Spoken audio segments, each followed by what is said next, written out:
某甲站的发生窃案，当时姓区这个姓邱伫汉口街人家厝开枪了后，随去青山宫要做姓区的副主委，敢若是要要求伊出来调解调一下，想要到被拒绝，伊一直生气，对副主委连开3枪，佮到对面的饮料店去劫持4个人质，甲警方强持加在呢，案发的地点青山宫离艋舺分局，敢若240公尺，警方出动快速部队，部署100名的警力，并且设3沿的封锁线。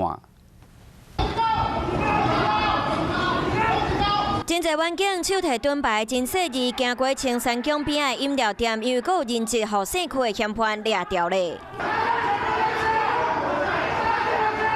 这个时阵，有一位人质赶紧撞出来，员警嘛赶紧走过为人壁，用肉身甲保护，避免伊去互枪支拍到。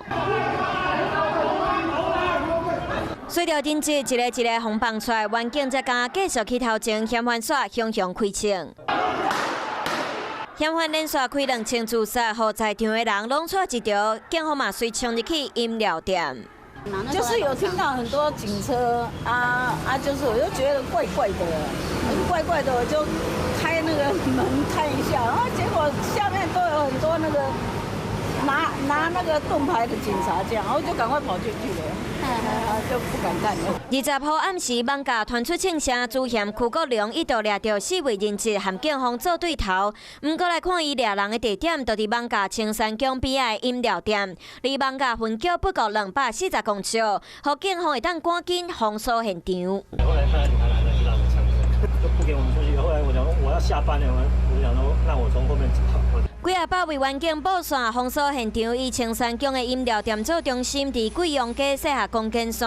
若毋是员警，都袂当进入。外围的西横街，阁有部分警力待命支援。上外站是媒体线防止一般的民众进入，包括艋舺、中正一带同丁分局，总共154位警力支援艋舺枪击案。设下几啊站封锁线，就是要保护人质。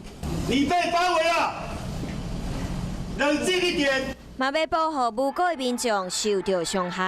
嗨，我是庄宇杰，想要看到更多的新闻内容吗？赶快订阅华视新闻的 YouTube 频道，并且开启小铃铛，跟着宇杰一起看新闻吧。